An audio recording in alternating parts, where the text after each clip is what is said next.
The moderators, users, the people with the all-star nodes on ham radio venture Overland ask, please do not connect large systems into ham radio venture Overland.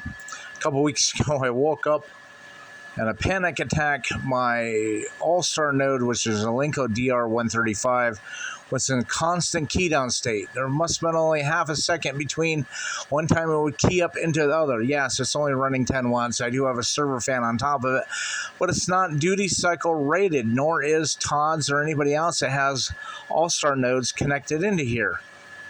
It's great if you're on a little hotspot running, 10, 20 milliwatts. It's never going to heat up, never going to wear it out. Our system's not designed for constant key down state of 300 plus systems that you see in here. These nodes could be repeaters, who knows what. But anyways, just ask you, the kindness of your heart, please do not connect large systems into ham radio venture Overland.